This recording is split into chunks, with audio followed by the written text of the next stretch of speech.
Hello students, welcome to band edutech. Class 11 accountancy unit 1 introduction to accounting हमारा चल रहा था, जिसमें हमने आपसे तमाम बातें की। हमने अकाउंटिंग प्रोसेस के बारे में जाना, अकाउंटिंग के डेफिनेशन को हमने समझा। लास्ट वीडियो में मैंने आपको functions, advantage, limitation of accounting के बारे में बताया और टाइप्स ऑफ अकाउंटिंग के बारे में हमने जाना। अब इन सब को जानने के बाद एक और आपका रह जाता है, जो है आपका qualitative characteristics of accounting information. यानी अकाउंटिंग का क्वालिटेटिव कैरेक्टरिस्टिक क्या होता है, मतलब वो कैरेक्टरिस्टिक, अकाउंटिंग का वो विशेषता जो पैसे के टर्म में, मनी के टर्म में ना होने के बावजूद भी एक कैरेक्टरिस्टिक है, एक एट्रीब्यूट है, एक विशेषता है अकाउंटिंग का। इसके बारे में हम आज जानेंगे।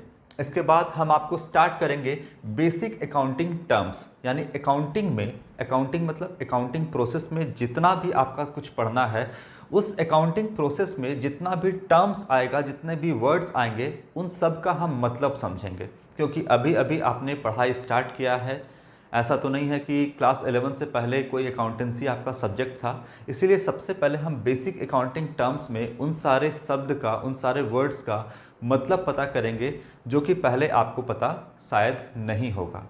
तो इन सारे मतलब को, वर्ड्स को समझेंगे, और इन वर्ड्स को समझेंगे तभी तो आगे जा कर के हम अकाउंटिंग प्रोसेस में जब हम आगे बढ़ेंगे, तो जब हम ट्रांजैक्शन को रिकॉर्ड करेंगे और ये सारा वर्ड आएगा, तो इन सब का मतलब आपको समझ में आएगा। तो सबसे पहले हम यहाँ पे वर्ड समझेंगे कि क्या क्या मतलब होता है, बेसिक अकाउंटिंग टर्म्स बेसिकली है क्या। देखिए, यहाँ से हम स्टार्ट करते हैं।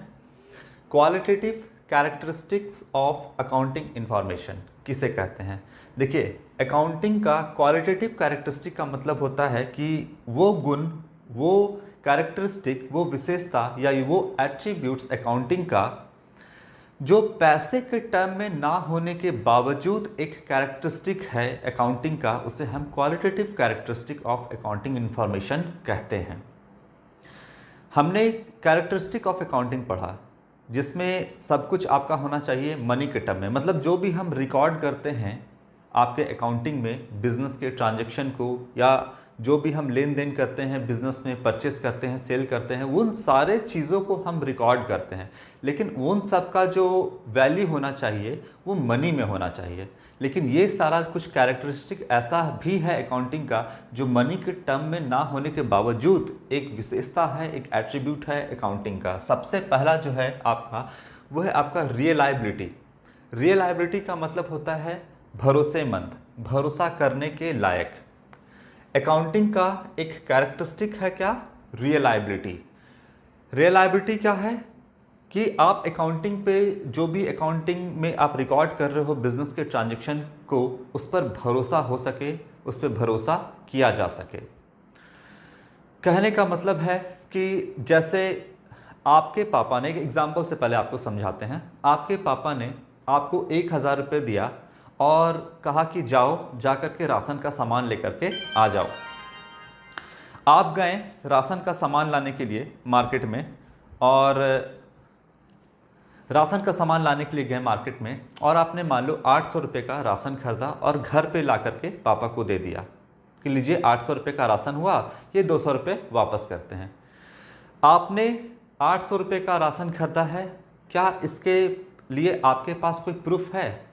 आपके पास अगर प्रूफ नहीं है, आपके पापा अगर आपसे पूछते हैं कि बेटा बताओ 800 रुपये का राशन है, कैसे कैसे सारा सामान हुआ, तो अगर आप कोई प्रूफ लेकर के नहीं आते हो, तो इसका मतलब ये है कि आप पर भरोसा किया नहीं जा सकता है। हो सकता है कि राशन 700 का ही हो और आप उसको 800 का बता रहे हो, इट मे बी पॉसिबल। हम ये नहीं कह रहे हैं कि आप झूठे हैं, लेकिन वेरीफाई कैसे करें? जब तक आपके हाथ में बिल नहीं होगा, जब तक आपके हाथ में वो कैश मेमो या जो दुकानदार रिसीट दिया था वो नहीं होगा, तब तक आप पे भरोसा नहीं किया जा सकता है। कहीं भी आप कोई भी बाजार से सामान खरीदते हो, आप मोबाइल फ़ोन खरीदते हो, आप जूता खरीदते हो, आप कपड़े खरीदते हो, आप कॉस्मेटिक का सामान खरीदते हो, जो चीज़ भी आप खरीदते हो, हर चीज़ का एक बिल जनरेट होता है, आपको उसका बिल होना चाहिए। वो बिल या वो पर्चा ये दर्शाता है कि हाँ ट्रांजैक्शन हुआ है और इतने इतने अमाउंट का ट्रांजैक्शन हुआ है। आपके पापा आपसे पूछेंगे कि 800 का कैसे हुआ, आप बता नहीं पाओगे, तो क्या आप पे भरोसा किया जा सकता है? बिल्कुल नहीं। उसी तरीके से अगर अकाउंटिंग के बोलें कि किसी भी चीज़ का अगर सोर्स डॉक्यूमेंट ना हो, सोर्स डॉक्यूमेंट का मतलब हो गया कि किसी बात का प्रूफ ना हो आपके पास, तब तक आप अकाउंटिंग पर भी भरोसा नहीं कर सकते हैं। हम अकाउंटिंग में बहुत सारे ट्रांजैक्शन को रिकॉर्ड करते हैं, और बहुत सारे ट्रांजैक्शन को रिकॉर्ड करते हैं तो उस ट्रांजैक्शन का कोई ना कोई एविडेंस होना ज़रूरी है। ऐसे नहीं है कि हम किसी भी ट्रांजैक्शन को किए जा रहे हैं, किसी भी लेन देन को किए जा रहे हैं, बिजनेस में परचेस कर रहे हैं, सेल कर रहे हैं, सैलरी दे रहे हैं, इलेक्ट्रिसिटी बिल पे कर रहे हैं, तमाम काम हम बिजनेस में कर रहे हैं, लेकिन हर चीज़ का एक प्रूफ होता है। आपके घर में इलेक्ट्रिसिटी बिल आता है, उसका भी एक प्रूफ है। आपके घर में दूध का आता है तो दूध वाला का आप हिसाब रखते हैं, भले ही वर्बली आप ऐसे ही हिसाब रखते हैं रफ कॉपी में, लेकिन हिसाब तो रखते हैं ना। अगर आप हिसाब मेंटेन ना करें तो कल को दूध वाला ज़्यादा पैसा मांग लिया तो हर बात का एक प्रूफ होना चाहिए। आपके पापा आपसे बिल मांगेंगे, आप नहीं दोगे, इसका मतलब आप पे भरोसा नहीं किया जा सकता है। लेकिन अगले बार फिर से आपके पापा ने भेजा और बोला इस बार बिल लेकर आना। आप राशन का सामान खरीदें, 900 रुपये का सामान खरीदें, और पापा को इस बार आपने बिल दे दिया, तब आप पे भरोसा किया जा सकता है कि हाँ हाँ ये सामान इतने इतने पैसे का है और वाकई में 900 रुपये का बिल बना है। अब आप पे भरोसा किया जा सकता है। उसी तरीके से कोई भी ट्रांजैक्शन होता है, कोई भी लेन देन होता है बिजनेस में, तो उसका एक एविडेंस होना चाहिए, एक प्रूफ होना चाहिए, तब आप उस पर भरोसा कर सकते हैं। उसी तरीके से अकाउंटिंग भी जितना ट्रांजैक्शन को रिकॉर्ड कर रहा है, जितने लेन देन बिजनेस में हो रहे हैं सबको रिकॉर्ड कर रहा है, उसका कहीं ना कोई सोर्स डॉक्यूमेंट होना चाहिए, कोई एविडेंस होना चाहिए कि हाँ ट्रांजैक्शन हुआ है। तो अकाउंटिंग जो है उन सारे सोर्स डॉक्यूमेंट को, उन सारे एविडेंस को कलेक्ट करता है, रखता है, और उसी के आधार पर ट्रांजैक्शन होता है, और उसी के आधार पे आप बिजनेस के ट्रांजैक्शन को रिकॉर्ड करते हैं। तो अकाउंटिंग जो है वो ये सारा काम करता है, सारे चीज़ों का प्रूफ रखता है, सोर्स डॉक्यूमेंट रखता है। आप किसी भी ट्रांजैक्शन को चाहेंगे कि ये वाकई में हुआ है या नहीं हुआ है, आप अगर उसको पता करना चाहोगे तो आप अकाउंटिंग के अंदर उसको पता कर सकते हो। इसीलिए अकाउंटिंग जो है इसका एक कैरेक्टरिस्टिक क्या है? रियलाइबिलिटी, मतलब अकाउंटिंग विश्वसनीय होता है। पढ़ते हैं एक बार। Accounting information must be reliable to its users. Users का मतलब internal user, external user. Last के वीडियो में बताए हैं, इंटरनल यूजर आपका हो गया ऑनर, मैनेजमेंट हो गया और एम्प्लॉय हो गया। एक्सटर्नल यूजर में आपके क्रेडिटर हो गए, फाइनेंशियल इंस्टीट्यूशन, बैंक वगैरह सब हो गए। तो accounting information must be reliable to its user. जो भी अकाउंटिंग इन्फॉर्मेशन का या अकाउंटिंग का इस्तेमाल करते हैं वो क्या होना चाहिए? अकाउंटिंग में जो भी इंफॉर्मेशन दिया जा रहा है वो रियलाइबल होना चाहिए, वो भरोसेमंद होना चाहिए।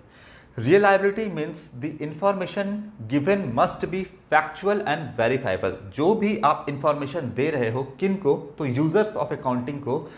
वो कैसा होना चाहिए? फैक्चुअल होना चाहिए, फैक्ट पे आधारित होना चाहिए, और वेरीफाइबल होना चाहिए। मतलब उसको आप अगर चाहें कि वेरीफाई करना कि भाई वाकई में ये ट्रांजैक्शन हुआ था या नहीं, इसको अगर आप वेरीफाई करना चाहें तो आप उसको वेरीफाई भी कर सके, तब जाकर के अकाउंटिंग जो है वो आपका क्या होगा? रियलाइबिलिटी होगा, वो विश्वसनीय होगा। तो पहला कैरेक्टरिस्टिक जो मनी में ना होने के बावजूद भी अकाउंटिंग का एक कैरेक्टरिस्टिक है रियलाइबिलिटी, वो है आपका qualitative characteristic of accounting information, इसके अंदर आता है। दूसरा है आपका रेलेवेंस। रेलेवेंस का मतलब होता है कि जो भी जानकारी दिया जा रहा है, अकाउंटिंग आपको दे रहा है, वो सब कुछ आपका उचित जानकारी होना चाहिए। दूसरे एग्जाम्पल से आपको समझाते हैं। आप एज अ स्टूडेंट हमसे पूछें कि सर बताइए आपके पास कितना पैसा है, कितने पैसे हैं या कितने रुपए हैं आपके पास। मैंने आपसे बोला कि मेरे पास 4 बैंक अकाउंट है। क्या मैंने सही इन्फॉर्मेशन आपको दिया है? आप पूछ रहे हैं कुछ, हम बता रहे हैं कुछ। आपको मेरे 4 बैंक अकाउंट से क्या मतलब है? 4 बैंक अकाउंट में हो सकता है कि मेरे पास 4,000 रुपये हो, 3,000 रुपये हो, मेरे पास 10,000 रुपये हो, कुछ भी हो सकता है। तो हम आपको एक उचित जानकारी नहीं दे रहे हैं। आप हमसे पूछ रहे हैं सर आपके पास कितने पैसे हैं। हम अगर मेरे पास मान लो 2 लाख रुपए हैं तो हम आपको बता सकते हैं कि मेरे पास 2 लाख रुपए हैं, लेकिन मेरा कितना बैंक अकाउंट है इससे आपको कोई लेना देना नहीं है, और ये उचित जानकारी भी नहीं है। क्लियर है बात? तो कुछ कुछ चीज़ें ऐसी होती हैं जो हम आपको बताएं लेकिन वो उचित जानकारी ना हो, उस तरीके के इंफॉर्मेशन को हम कहेंगे कि ये तो बेकार का इन्फॉर्मेशन है। तो अकाउंटिंग भी क्या करता है कि जो भी इन्फॉर्मेशन दे रहा है यूजर्स ऑफ अकाउंटिंग को, वो भी उचित जानकारी होना चाहिए। बेकार की बातें, अननेसेसरी बातें करने का कोई मतलब या कोई वजह अकाउंटिंग में नहीं है। बेकार की बातों को आप करते रहोगे तो उसका कोई अंत भी नहीं है। इसलिए जो भी अकाउंटिंग आपको इन्फॉर्मेशन देगा वो रेलेवेंस होना चाहिए, उचित जानकारी वो होना चाहिए।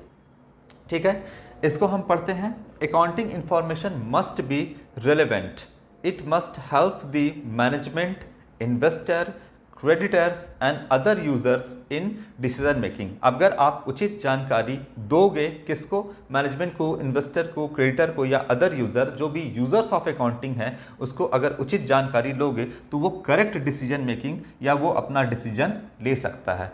इन्वेस्टर ये डिसाइड कर सकता है, अगर उसको उचित जानकारी मिले तो इन्वेस्टर ये डिसाइड कर सकता है कि हमें आपके बिजनेस में इन्वेस्ट करना है या नहीं करना है।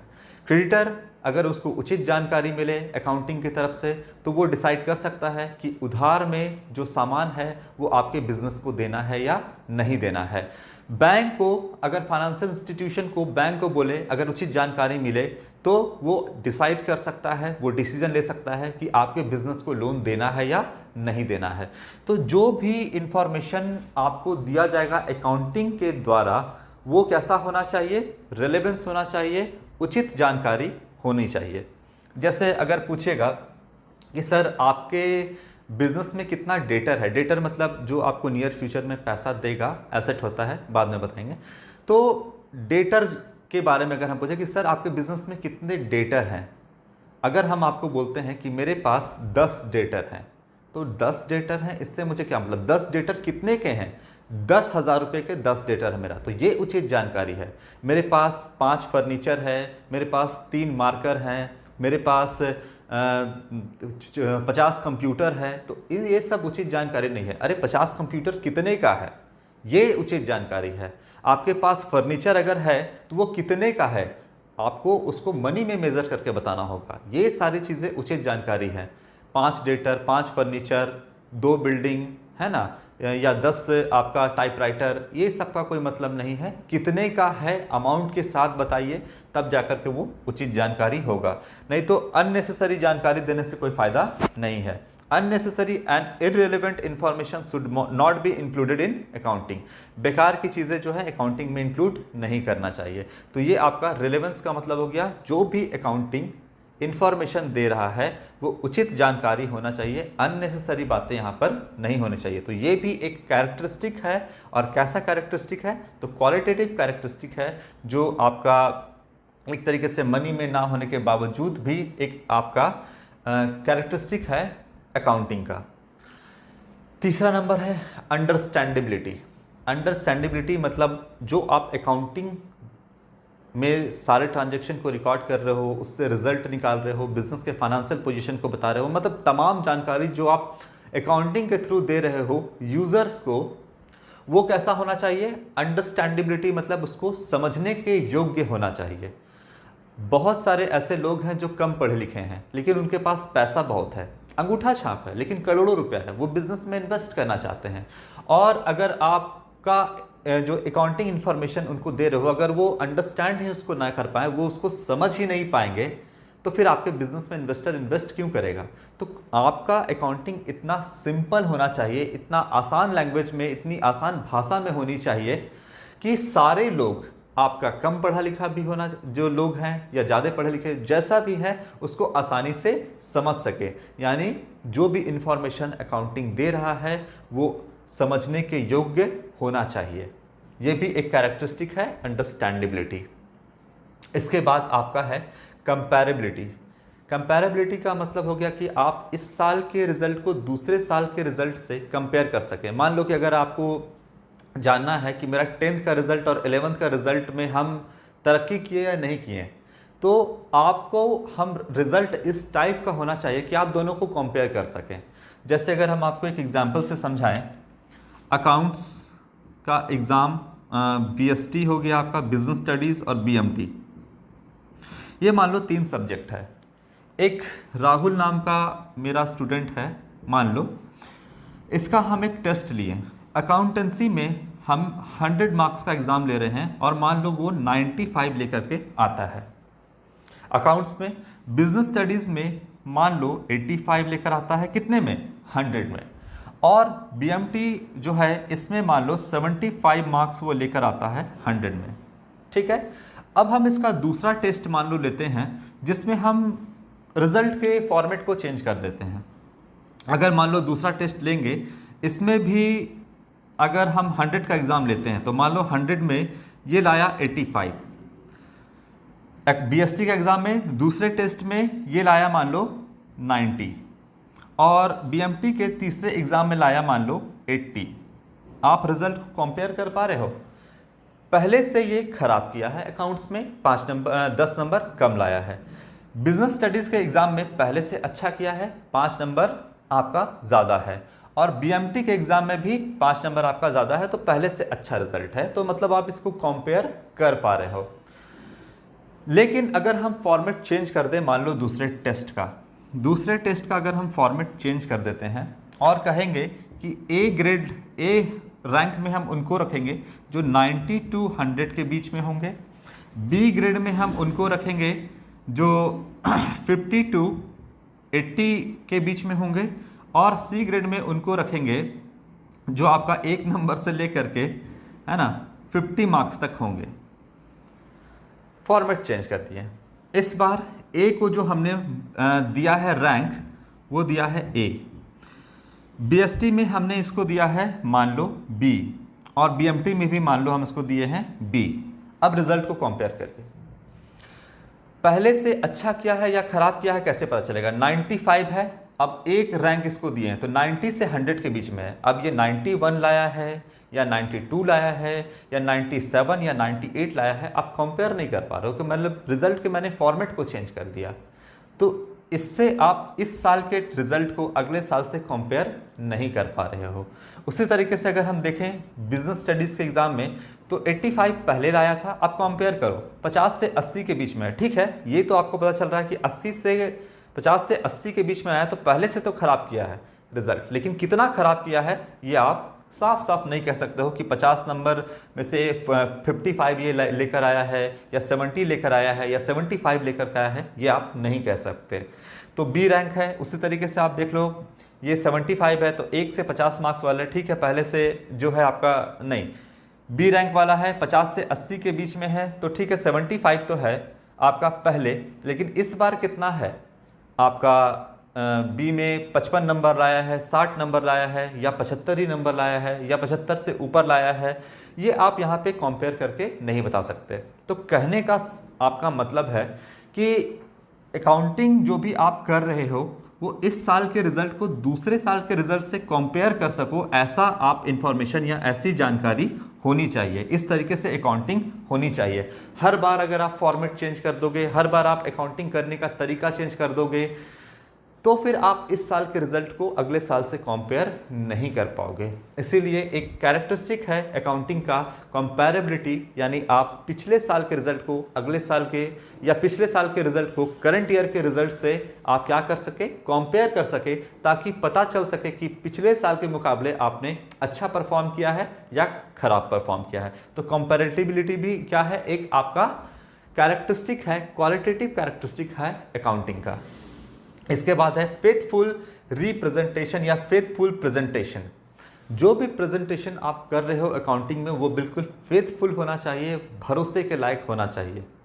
जो भी आप trading and profit and loss account बना रहे हो जिससे आपके बिजनेस का प्रॉफिट एंड लॉस पता चल रहा है, जो आप फाइनेंशियल पोजीशन के लिए बैलेंस शीट बना रहे हो, तो वो सब कुछ इतना फेथफुल प्रेजेंटेशन होना चाहिए कि लोगों का अकाउंटिंग पर भरोसा हो जाए और अकाउंटिंग को देख करके वो सारा डिसीजन ले सके।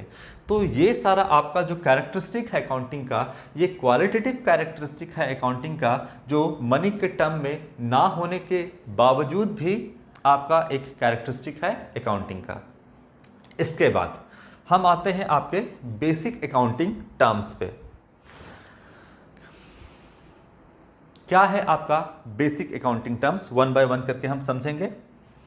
सबसे पहले है आपका बिजनेस ट्रांजैक्शन, या सिर्फ इसको हम ट्रांजैक्शन भी कहते हैं। हिंदी में कहते हैं ट्रांजैक्शन को लेन देन। मतलब लेना और देना, लेने के बदले में कुछ देना, उसको हम बिजनेस ट्रांजैक्शन कहते हैं। जैसे आपने सामान परचेज किया बेचने के लिए, तो आपने सामान परचेज किया, एक ट्रांजैक्शन है। आप सामान को सेल कर रहे हो, बेच रहे हो, तो बदले में कैश ले रहे हो, आपका ट्रांजैक्शन है। जो भी ट्रांजैक्शन है वो इकोनॉमिक एक्टिविटी है, मतलब वो उसमें पैसे की लेन देन की बात होगी। आप अपने स्टाफ को, अपने एम्प्लॉयज़ को सैलरी दे रहे हो, ये भी बिजनेस ट्रांजैक्शन है, क्योंकि वो आपका इकोनॉमिक आप एक्टिविटी है।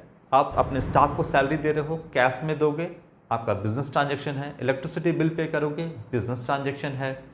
आप अपने बिजनेस में पैसा इन्वेस्ट करोगे, ट्रांजैक्शन है।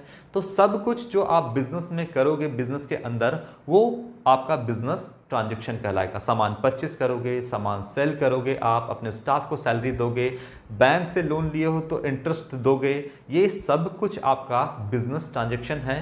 हिंदी में ट्रांजैक्शन को कहते हैं लेन देन, मतलब लेने के बदले में कुछ देना। सर्विस ले रहे हैं आप अपने एम्प्लॉय से, बदले में आप उसको पैसा दे रहे हैं, ये सब कुछ बिजनेस ट्रांजैक्शन है। क्लियर है बात? ट्रांजैक्शन के बाद है आपका इवेंट। इवेंट क्या होता है? इवेंट को हिंदी में बोलते हैं घटना। घटना क्या है? जो ट्रांजैक्शन का कॉन्सिक्वेंस है, जो ट्रांजैक्शन का रिजल्ट है, उसको हम बोलते हैं इवेंट। मान लो, समझाने के लिए हम आपसे कहते हैं क्या है ट्रांजैक्शन का परिणाम या रिजल्ट। आपने 4 लाख रुपए का गुड्स परचेज किया, जिसका वो परचेज किया 4 लाख रुपए में। क्या परचेज किया? इसका कॉस्ट कितना था? 4 लाख रुपीज़ का गुड्स। गुड्स का मतलब होता है बिजनेस में जो सामान आप खरीदे हो बेचने के लिए, उसे गुड्स कहते हैं। आगे में हम समझाएंगे। तो 4 लाख का यहाँ पर आपने सामान परचेज किया, जिसका कॉस्ट था 4 लाख रुपीज़। ट्रांजैक्शन है। इसमें से आपने 3 लाख का सामान को क्या किया? बेचा। कॉस्ट था 3 लाख, तो 3 लाख के कॉस्ट को अपने सामान को बेच रहे हैं। तो जाहिर सी बात है कि 4 लाख का खरीदे थे और इसमें से 3 लाख का जो गुड्स है या सामान है उसको आप बेच रहे हैं, तो जाहिर सी बात है आप 3 लाख में तो बेचोगे नहीं, इसमें अपना प्रॉफिट तो ऐड करोगे। यहाँ पर आपने प्रॉफिट ऐड किया, मान लो 80,000, और आपने मार्केट में जो सेल कर दिया वो 3,80,000 में आपने सेल कर दिया सामान को। परचेस किया था 4 लाख का, आपका ट्रांजैक्शन है। आप सेल कर रहे हो, ट्रांजैक्शन है। लेकिन इवेंट क्या है? आप परचेस किए, ट्रांजैक्शन है, आप सेल किए, ट्रांजैक्शन है, लेकिन पॉकेट में आपने हाथ डाला जैसा ही आपका प्रॉफिट का 80,000 रुपये आपके पॉकेट से निकला। ये दोनों ट्रांजैक्शन का, जो आपने परचेस किया या फिर आपने जो सेल किया, जो सेल हुआ आपका एक ट्रांजैक्शन है, लेकिन कॉन्सिक्वेंस क्या हुआ कि आपके पॉकेट में 80,000 रुपये प्रॉफिट के तौर पे पड़ा हुआ है। वो ट्रांजैक्शन का कॉन्सिक्वेंस है, वो ट्रांजैक्शन का रिजल्ट है। तो 80,000 का जो यहाँ पर आपको प्रॉफिट हुआ, 80,000 का जो यहाँ पर आपको प्रॉफिट हुआ, ये आपका क्या है? ये इवेंट है। मतलब ट्रांजैक्शन का वो परिणाम है। परचेज किए, आपका ट्रांजैक्शन है, आप सेल किए, ट्रांजैक्शन है। तो परचेज और सेल जो आप किए, ये सब कुछ ट्रांजैक्शन है, लेकिन रिजल्ट क्या निकला? 80,000 का प्रॉफिट हुआ, ये आपका इवेंट है। अच्छा, एक बात और समझना, और क्या है इसमें इवेंट? 4 लाख का सामान था और आपने 3 लाख के सामान को बेचा है 3,80,000 में। तो 4 लाख का कॉस्ट था और 3 लाख का कॉस्ट को, सामान को आपने निकाल करके बेचा है। तो बचा यहां पर कितना? यहां पर 1 लाख रुपए का सामान जो है बचा। 4 लाख का सामान था, 3 लाख का सामान आपने निकाल के बेचा 3,80,000 में। तो 1 लाख का आपके दुकान में या आपके बिजनेस में स्टॉक पड़ा रह गया। स्टॉक किसको बोलते हैं? यहाँ पे हम इसको बोलेंगे क्लोजिंग स्टॉक। अभी तुरंत समझाएंगे मतलब क्लोजिंग स्टॉक।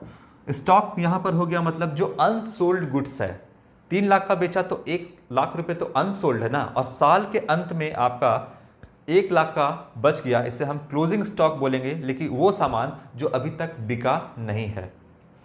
4 लाख आपने खरीदा था, 3 लाख बेचा, और 1 लाख जो है आपका क्लोजिंग स्टॉक, ये आपका सामान अनसोल्ड है। ये भी तो इवेंट है। आपने परचेज किया, आपने सेल किया, लेकिन 1 लाख का सामान जो है वो बचा रह गया। इसका भी इवेंट भी क्या है, आपका मनी में उसको मेज़र कर सकते हैं। 1 लाख का सामान बचा रह गया, मनी में मेज़र किया जा सकता है ना। प्रॉफिट हुआ, आप मनी में मेज़र किया जा सकता है। तो इवेंट क्या है, ट्रांजैक्शन का परिणाम है, उसका रिजल्ट है। 80,000 का प्रॉफिट जिसके लिए आपको कुछ करना नहीं पड़ा, है ना, परचेज किए, सेल किए, ट्रांजैक्शन किए, लेकिन 80,000 आपके पॉकेट में आ गया, इवेंट है।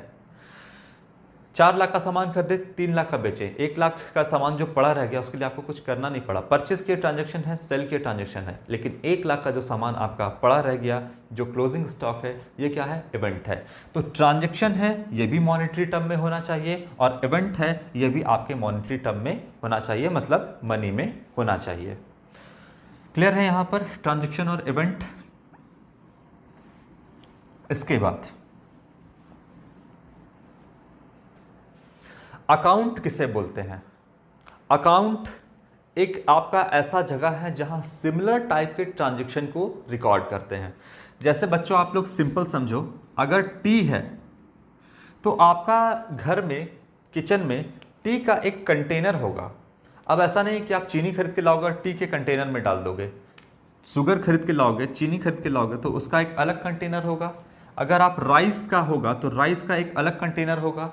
अब ऐसा नहीं है कि आपको चाय बनाने का मन है तो चीनी चाय पत्ती को साथ में मिला के रखते हो, अलग अलग रखते हो। अब जब भी आप चाय पत्ती खरीद करके लाओगे, आप टी खरीद करके लाओगे तो आप इस कंटेनर में डालोगे, शुगर खरीद के लाओगे इस कंटेनर में डालोगे, राइस खरीद के लाओगे तो इस कंटेनर में। मतलब जितना भी सामान है आपके राशन वगैरह का, सबको का अलग अलग कंटेनर बना हुआ है। उसी तरीके से बिजनेस में भी सिमिलर टाइप के ट्रांजैक्शन को रिकॉर्ड करने के लिए अलग अलग कंटेनर होता है आपको, जिसको हम अकाउंट्स की लैंग्वेज में अकाउंट बोलते हैं, अकाउंटेंसी की लैंग्वेज में या अकाउंटिंग के लैंग्वेज में हम उसको अकाउंट बोलते हैं। अब जैसे मान लो आपने बिजनेस करना है आपको, आप हमेशा परचेस करोगे, सेल करोगे, तो हमेशा बिजनेस में परचेस करोगे तभी तो सेल करोगे, तो एक रेगुलर एक्टिविटी है परचेस करना।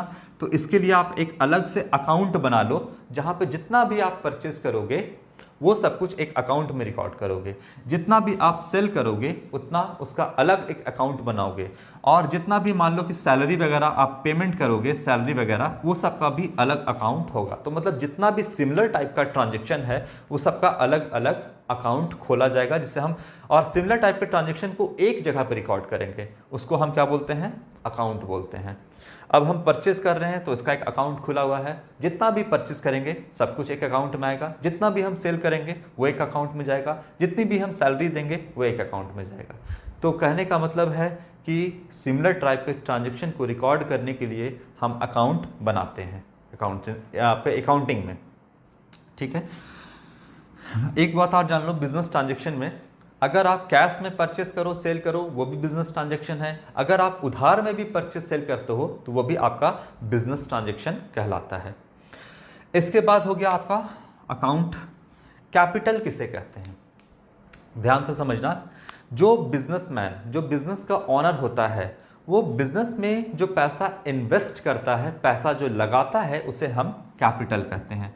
जैसे मान लो ये जो है वो बिजनेस है और ये बिजनेस का ऑनर है। ऑनर अपने बिजनेस में 1 लाख रुपए लगाता है, इन्वेस्ट करता है, तो इस 1 लाख रुपए को हम कैपिटल कहेंगे। ऑनर बिजनेस का अपने पॉकेट से जो भी बिजनेस में पैसा लगाता है उसे हम कैपिटल कहते हैं। पैसा ही जरूरी नहीं कि लगाएगा, गुड्स भी लगा सकता है, एसेट भी लेकर के आ सकता है, कैश भी लगा सकता है, तो सब कुछ क्या है, कैपिटल है। सीधी सी बात है, ऑनर जो अपने पॉकेट से पैसा लगा रहा है बिजनेस के अंदर, वो बिजनेस के लिए कैपिटल है। ठीक है ये। अब ड्राइंग्स क्या है, ड्राइंग्स अपने पर्सनल यूज के लिए बिजनेस का ऑनर जो पैसा निकालता है, पैसा ही नहीं सामान भी निकाल लेगा या कोई एसेट भी निकाल लेगा अपने पर्सनल यूज के लिए, कोई गुड्स निकाल लेगा या कैश निकाल लेगा बिजनेस से, तो ये कहलाता है आपका ड्राइंग्स। जैसे मान लो 1 लाख रुपए इन्वेस्ट किया, ये कैपिटल है। अब घरेलू खर्च के लिए, राशन लाने के लिए, घर में अपनी बेटी का मेडिकल फीस जमा करने के लिए, मम्मी पापा का मेडिकल फीस जमा करने के लिए, या अपनी बेटी का या बच्चे का ट्यूशन फ़ी जमा करने के लिए या स्कूल फ़ी जमा करने के लिए बिज़नेस से मान लो ये 10,000 रुपये निकाल लेता है अपने पर्सनल यूज़ के लिए, तो ये कहलाता है आपका ड्राइंग्स। कैपिटल, जो पैसा बिजनेसमैन ने इन्वेस्ट किया अपने पॉकेट से, कैपिटल कहलाया, और अपने पर्सनल यूज़ के लिए जो पैसा बिजनेस से निकाल लिया वो ड्राइंग्स कहलाया। क्लियर है? इसके बाद हम आते हैं आपका लाइबिलिटीज़ किसे कहते हैं। लाइबिलिटीज़ वो होता है जो आपको आउटसाइडर को पे करना होता है। अब यहाँ पर दो टाइप का लाइबिलिटी है, एक इंटरनल लाइबिलिटी और एक है आपका एक्सटर्नल लाइबिलिटी। हम आपको बताएंगे, एक कंसेप्ट पढ़ाएंगे, बिजनेस एंटिटी कंसेप्ट या सेपरेट एंटिटी कंसेप्ट हम आपको आगे में पढ़ाएंगे, जिसमें ये बात है कि जो ऑनर होता है और जो बिजनेस होता है वो दोनों एक नहीं होता है, इन दोनों को अलग अलग समझा जाता है। मतलब ऐसा नहीं कहोगे कि हाँ ऑनर का ही बिजनेस है तो दोनों एक ही है, दोनों एक नहीं है। बिजनेस और ऑनर वो दोनों अलग अलग समझा जाता है। और बिजनेस जो है, बिजनेसमैन जो है, जो ऑनर है, अपने पॉकेट से जो पैसा इन्वेस्ट करता है उसे कैपिटल कहते हैं, और कैपिटल भी एक लायबिलिटी होता है बिजनेस के अंदर, इसे हम इंटरनल लायबिलिटी कहते हैं। सेपरेट एंटिटी कंसेप्ट में पढ़ेंगे, वहाँ पे हम इसको और अच्छे से समझेंगे। तो फिलहाल इतना समझिए, ये दोनों अलग अलग हैं, और ये जो पैसा बिजनेस को दिया है तो बिजनेस के पॉइंट ऑफ व्यू से ये 1 लाख रुपए एज ए लायबिलिटी है। लेकिन यहाँ पर इंटरनल लायबिलिटी इसीलिए कहा गया है क्योंकि बिजनेस एक्चुअली में है किसका, ये बिजनेस ऑनर का ही तो है, यानी ऑनर घर का आदमी है, मतलब बिजनेस के अंदर का आदमी है, और ये जो पैसा दिया है ये कैपिटल है और ये लायबिलिटी है, इसीलिए इसे हम इंटरनल लायबिलिटी कहते हैं क्योंकि ये घर का है, बिजनेस के अंदर का है। दूसरा होता है एक्सटर्नल लायबिलिटीज। एक्सटर्नल लायबिलिटी वो है जो आउटसाइडर से आप पैसा लेते हो। जैसे अगर बिजनेस जो है वो बैंक से लोन लेता है तो बैंक कौन है, आउटसाइडर है, एक्सटर्नल लायबिलिटी के अंदर आएगा। अगर आप क्रेडिटर से पैसा लेते हो, क्रेडिटर वो जो उधार में आपको माल सप्लाई करता है बिजनेस को, उससे अगर कोई सामान आप लेते हो तो वो भी लायबिलिटी है, लेकिन वो बाहर वाला है, इसीलिए वो आपका एक्सटर्नल लायबिलिटी कहलाता है। क्लियर है बात? इसके बाद है लायबिलिटीज में be further classified into 2 parts as under. Liability को 2 भागों में फिर से बांटा जा सकता है। एक है आपका नॉन करेंट लायबिलिटीज या लॉन्ग टर्म लायबिलिटीज। वो लायबिलिटीज जिसको चुकाना तो है लेकिन 1 साल के बाद, 1 साल के अंदर नहीं, 365 दिन जनरली माना गया है।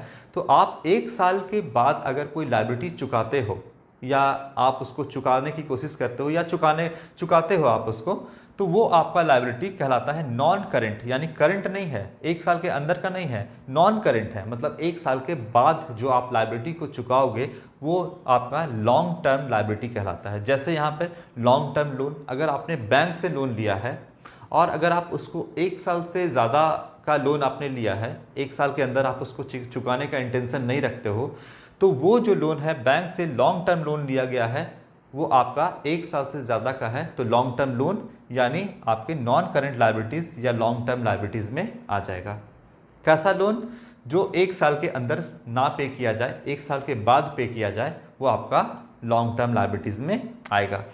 कंपनी के केस में डिबेंचर होता है। डिबेंचर जो है पब्लिक से, कंपनी जो है वो पब्लिक से लोन लेती है, और लोन जो लेती है वो जनरली 4 साल, 5 साल या 10 सालों के लिए लोन लेती है। तो 1 साल से ज़्यादा का लोन ली है यहाँ पर कंपनी, तो वो लायबिलिटी है। और कैसा लायबिलिटी है? नॉन करेंट लायबिलिटी या लॉन्ग टर्म लायबिलिटी।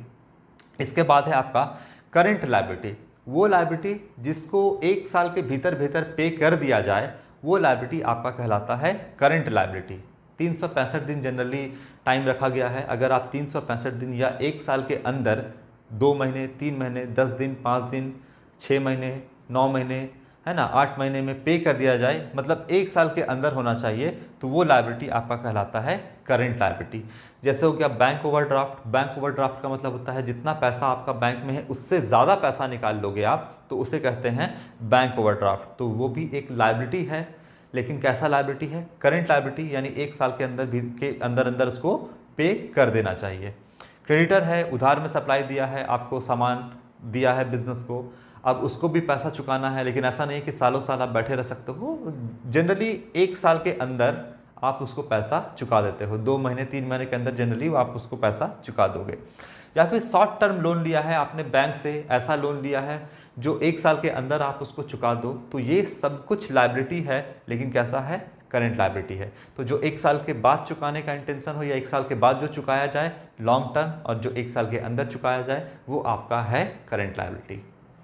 तो आज हमने देखा qualitative characteristic of accounting information and basic accounting terms. अब आगे आने वाले वीडियो में हम आपको बेसिक अकाउंटिंग टर्म्स ही बताएंगे और लगातार हम अभी इसके बारे में बात करेंगे।